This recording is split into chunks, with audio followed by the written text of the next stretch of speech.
What's up mga parikoy? Nandito na naman tayo sa panibagong vlog natin.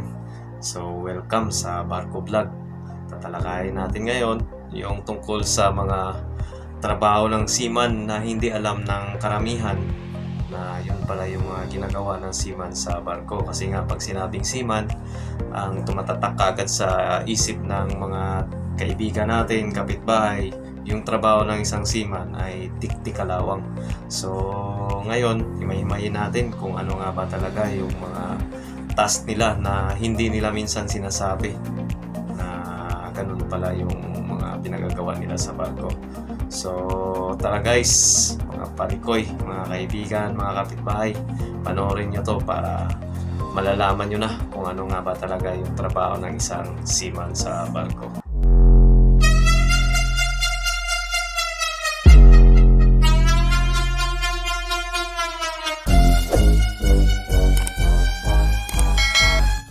Ayun, trabaho number 1 ng seaman sa barko.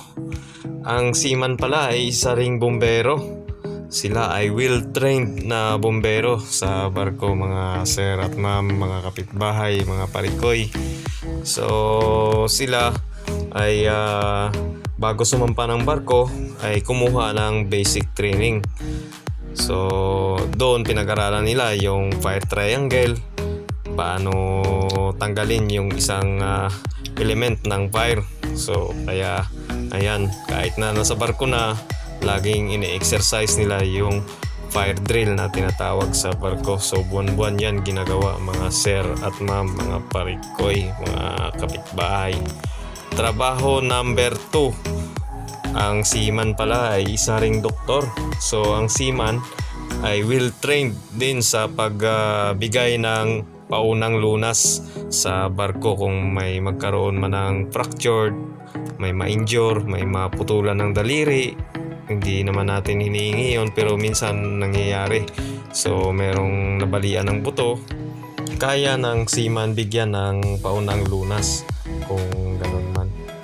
So minsan may mga seaman na nagkakasakit, so kailangan bigyan ng gamot. Si second mate yung in charge ng mga gamot sa barko. Doon yun nalalagay sa locker sa may hospital. At saka hindi basta-basta nagbibigay si second mate ng gamot dahil minsan mahirap magbigay pag hindi mo alam kung anong nararamdaman ng isang pasyente.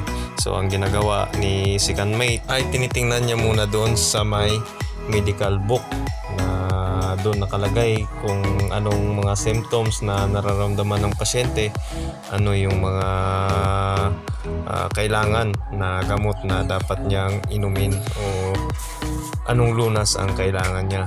So minsan si second mate at saka si kapitan, tumatawag yan sila sa isang dalubhasa na doktor na magbigay ng advice. Kumbaga tinatawag na medical advice. Yun ang lagi nilang hiningi pag medyo komplikado yung nararamdaman ng isang seaman na may sakit. Trabaho number 3 ng isang seaman. Ang isang seaman ay parang abogado din. Nag-aaral ng mga batas sa dagat at saka sa kung saan man sila dadaong, pinag-aaralan nila yung mga regulasyon ng isang bansa.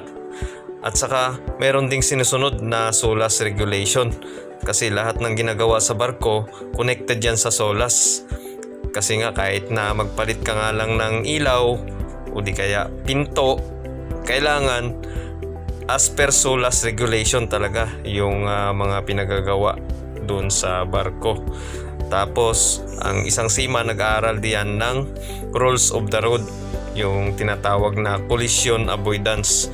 Kasi pag hindi alam ng isang seaman, hindi nag-aaral sa rules na yan, ay mababangga yung barko. Kasi nga dapat alam mo yung mga action mo, kung saan ka pupunta, saan ka liliko. Kasi nga kailangan ng batas para hindi magbanggaan yung mga barko.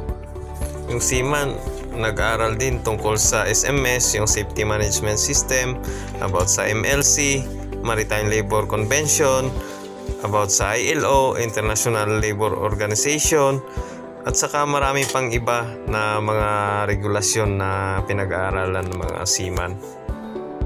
Trabaho number 4, ang isang seaman ay isang security guard din. Sila yung tagabantay sa gangway. Pag may umakyat na mga labor o stevedore, sila yung kumukuha ng ID, sila yung naglilista ng pangalan dun sa logbook, at saka sila din yung nag-check ng mga bag. Trabaho number 5, ang isang seaman ay parang nagtatrabaho din sa opisina. Ang daming mga paperworks, mga documents na ginagawa ang isang seaman, mula kay kapitan hanggang kay third mate, mula kay chief engineer hanggang kay port engineer. May mga monthly reports yan na ginagawa ang isang seaman, so ang daming mga paperworks. Si kapitan naman, araw-araw ang daming email na sinasagot niyan. Siguro mga nasa 100 email yan ang sinasagot niya araw-araw. Tapos si chipmate, ang daming mga monthly reports, weekly, at saka mga requisition. So tambak-tambak din yung mga paperworks ni chipmate. Si second mate, ganun din. Meron siyang noon report. So araw-araw gumagawa ng report si second mate about sa mga weather, mga monthly report din ni second mate about sa mga navigational equipment, tapos about sa security. Tapos si third mate ang may napakaraming paperwork sa barko kasi nga siya yung tagagawa ng port documents. Tuwing dadaong yung barko, siya ang gumagawa ng mga port documents. So minsan pag magkamali si third mate, nagkakamulta pa si third mate dahil dun sa mga port documents.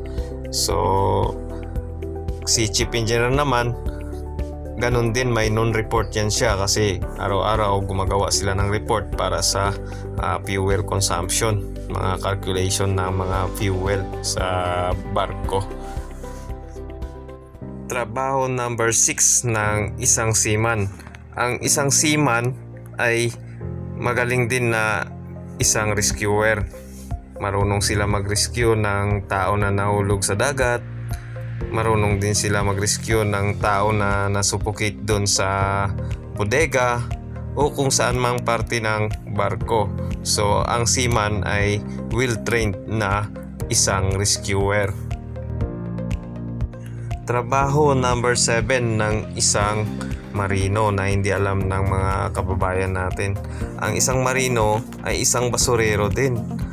Kasi as per MARPOL 7378, kailangan yung basura i-segregate according sa kanilang kategory. Kasi nga may mga kategory yan, kategory A, kategory B, kategory C, etc.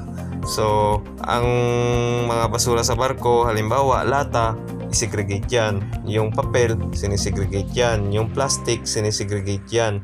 Yung oily rags, sinisegregate yan. Yung food waste, sinisegregate din. Yung electronic waste, ganun din, sinisegregate. So ang isang marino ay isa ring basurero. Trabaho number 8 ng isang seaman na hindi natin alam na ganun palang ginagawa nila. Ang isang seaman ay isang tubero din. Kasi minsan sa galley, nagka-clog yung drainage system ni chief cook. So kaya ginagawa ng mga seaman na tanggalin yung bara. At saka yung CR minsan nagbabara din. So ang mga seaman din gumagawa niyan. Trabaho number 9, ang isang seaman ay isang janitor din. Sila yung tagalinis, tagawalis. Minsan sabihin ni chipmate, habang namamahinga kayo, magwalis-walis muna kayo dyan. So yung seaman, sila din yung taga-kuskus ng CR, sila yung tagawalis sa deck. So ang isang seaman ay isang janitor din. Trabaho number 10 ng isang seaman. Ang isang seaman ay mga pintor din. Magaling din sila gumawa ng mga lettering, Sila yung namimintura ng mga markings. Kaya ang isang seaman ay isang pintor din. Number 11 na trabaho ng seaman na hindi natin alam. Ang seaman ay isang karpintero din. Kasi minsan si kapitan mag-utos kay boson, "Boss, pakigawa naman ng patungan ng TV natin, yung patungan ng rep natin kasi pag maalon baka matumba, yung patungan ng speaker natin, gawa ka ng patungan ng basurahan natin, gawa ka ng box na lagayan natin ng mga spare parts." So ayun, sa barko ang karpintero si boson. Trabaho number 12 ng isang seaman. Ang isang seaman ay isang kargador din. Sila yung tagabuhat ng dumadating na mga spare parts, dumadating na food provision.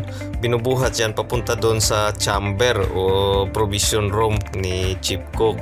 Sila din yung tagabuhat ng mga stores, yung mga walis, mga pintura. Sila din yung tagadala doon kung saan man ilagay yon. So yun, ang isang seaman ay isang kargador din. Number 13 na trabaho ng isang seaman na hindi natin alam. Ang isang seaman ay isang crane operator din. Kasi lalo na pag yung barko nila ay may crane, sila yung in charge, yung mga taga-deck. Sila yung in charge ng pagtanggal ng crane doon sa securing point at saka iswing nila yan sa kaliwa man o sa kanan kung saan yung cargo operation.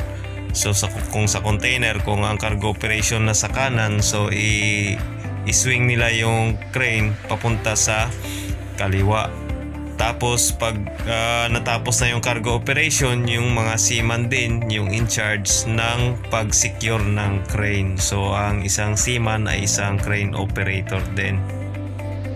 Trabaho number 14 ng isang seaman ay isang IT din. Kasi minsan pag may masira na computer, yung mga seaman din yung nagtutroubleshoot. Kasi minsan walang technician na umakyat. So mga seaman yung gumagawa. Pati yung halimbawa mahina yung internet connection, nasira yung internet sa barko, yung mga seaman yung gumagawa, nagtutroubleshoot kung ano man yung sira. So ang seaman ay isang IT din. Panghuli sa listahan natin na hindi mo akalain na ginagawa o trabaho ng seaman sa barko. Ang isang seaman ay isang estudyante din. Buwan-buwan, merong tinatawag na tabletop drill kasi tinatalakay dyan kung ano yung mga emergency response, kung magkakaroon man ng emergency. Halimbawa, masadsad yung barko, ano yung mga protocol, ano yung mga gagawin nila, ano yung mga action, ano ang mga steps, procedure na kailangan gawin. So buwan-buwan may lecture o tinuturuan ang mga seaman kung paano mag-aksyon sa isang emergency. So ang seaman ay isang estudyante din pala pag nasa barko. So hayon mga kapitbahay, mga kaibigan, mga parikoy. So nalaman nyo na kung ano nga ba talaga yung mga pinagagawa ng isang seaman sa barko. So marami pala silang task. Hindi lang pala tik-tik kalawang mga sir, ma'am, ang mga ginagawa ng asawa nyo, kaibigan nyo, kapatid nyo. Kasi minsan yung mga seaman hindi nila kinikwento kung ano nga ba talaga yung mga pinagagawa nila sa barko. So thanks for watching. Sana nasa mabuting kalagayan kayo. So, sana nagustuhan nyo yung ginawa nating vlog. So, kung nagustuhan nyo, paki-like na lang, paki-subscribe, at saka paki-pindot ng bell button. At saka i-select nyo yung all mga parikoy para updated kayo lagi sa mga bago nating video na i-upload. So, thank you sa ulitin and have a safe voyage. Bye-bye.